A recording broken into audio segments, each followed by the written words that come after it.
नमस्ते सभी को, मैं हूँ सृष्टि एंड आज हम भगवद गीता चैप्टर 7 के श्लोक 23 को स्टार्ट करने वाले हैं। उसके पहले मैं एक चीज़ बोलूँगी कि कभी कभी कैसा होता है ना दुनिया में, somebody's discarded piece appears to be somebody's treasure।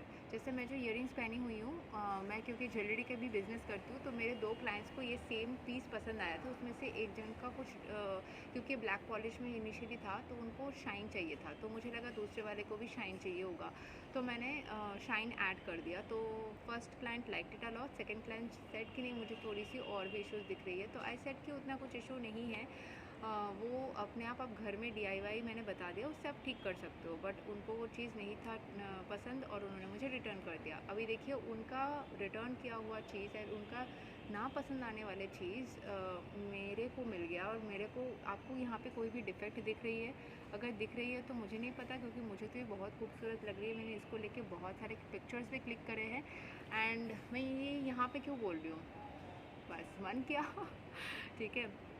सो देर ना करते शुरू कर लेते हैं श्लोक नंबर 23 और भगवद गीता चैप्टर 7।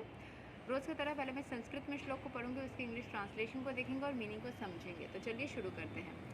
अंतवत्तु फलां तेषां तद्भवति अल्पा मेधसां देवान् देवा यज्ञो यन्ति मद्भक्ता यन्ति मम अपि। Men of small intelligence worship the demigods, and their fruits are limited and temporary. Those who worship the demigods go to the planets of the demigods, but my devotees ultimately reach my supreme planet. सो यहाँ पे बोला जा रहा है कि जो भी लोग थोड़े से कम इंटेलिजेंस के हैं, सेम चीज़ हैज़ बीन रिपीटेड, जो कम इंटेलिजेंस के लोग होते हैं वो डेमीगॉड्स के पास में जाते हैं to fulfil their wishes. But जो इंटेलिजेंट होते हैं वो डायरेक्टली कृष्ण भगवान के पास में जाते हैं या फिर सुप्रीम एनर्जी के पास में जाते हैं। सो अल्टीमेटली वो सुप्रीम प्लैनेट को भी रीच कर जाते हैं। सो यहाँ के एक्सप्लेनेशन को पढ़ लेते हैं।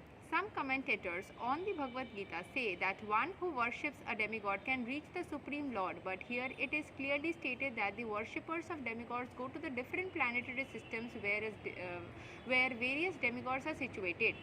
Just as a worshipper of the sun achieves the sun, or the worshipper of demigod of the moon achieves the moon, similarly, if anyone wants to worship a demigod like Indra, he can attain the particular god's planet. It is not that everyone regardless of whatever demigod is worshipped will reach the supreme personality of God है। तो कहीं कहीं पे बोला जाता है कि आप जिस किसी फॉर्म ऑफ डेमिगॉड को भी करो, घूम फिर के आप कृष्ण भगवान के पास ही जाओगे। बट यहाँ पे कॉन्ट्राडिक्टरी बोला जा रहा है कि आप देखिए आप जिसके बारे में सोचोगे उसकी एनर्जी से वाइब्रेट करोगे। इस दुनिया में रहते हुए, जीवित रहते हुए, मृत होने के बाद what ever is the situation, it doesn't matter. आप इस दुनिया में अगर आए हो तो फिर जिस किसी एनर्जी के, अगर आप किसी इंसान के बारे में ज़्यादा सोचोगे तो उसकी एनर्जी को आप लेके वाइब्रेट करते रहोगे। So it's like that is denied here, for it is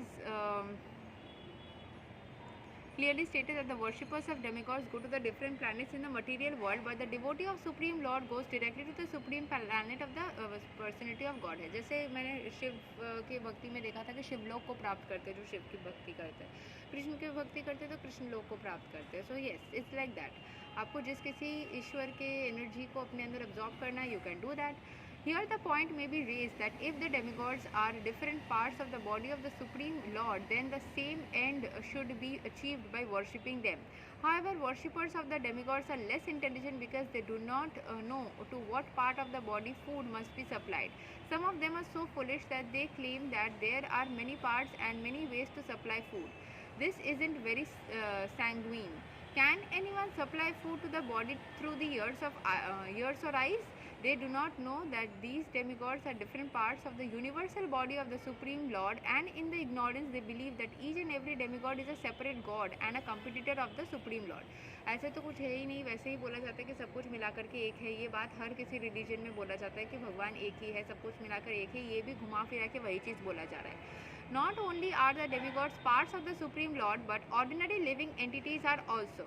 In the Srimad Bhagavatam, it is stated that the Brahmanas are the head of the Supreme Lord, the Kshatriyas are his arms, and the Vaishyas are his waist. The Shudras are his legs, and all serve different functions.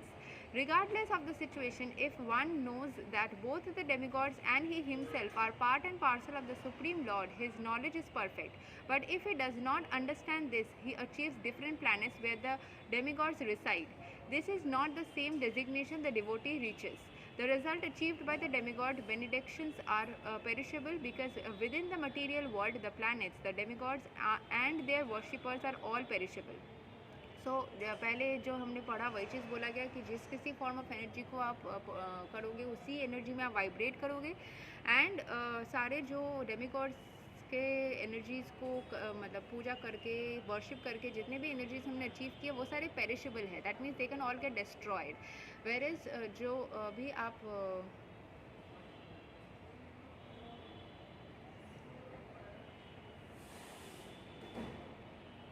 जो भी चीज़ें आप जैसे कि sorry मैं थोड़ी सी distracted हो गई.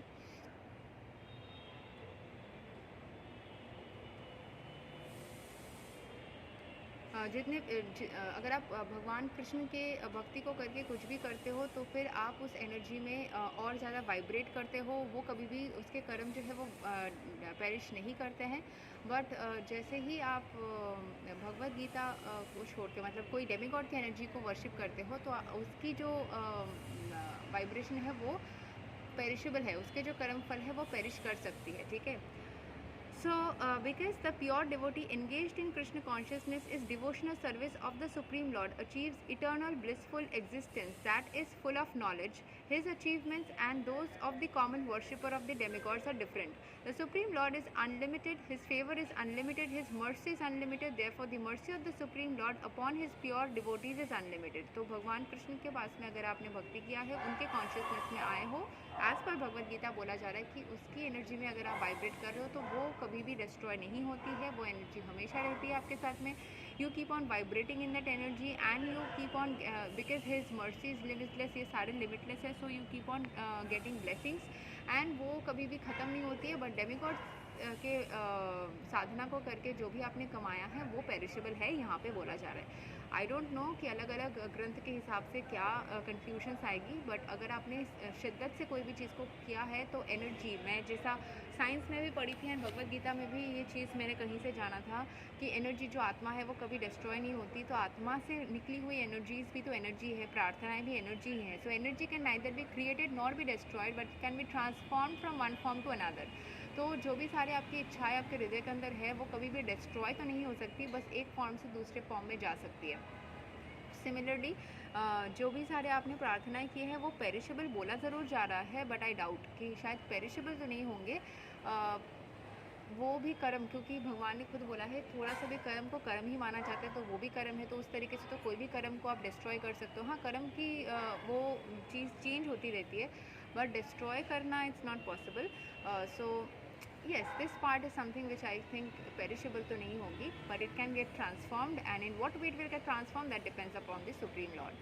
ये तो था श्लोक number 23 of Bhagavad Gita chapter 7. अगले वीडियो में हम श्लोक 24 को कवर करेंगे. तब तक के लिए हरे कृष्णा, राधे राधे, जय श्री राम.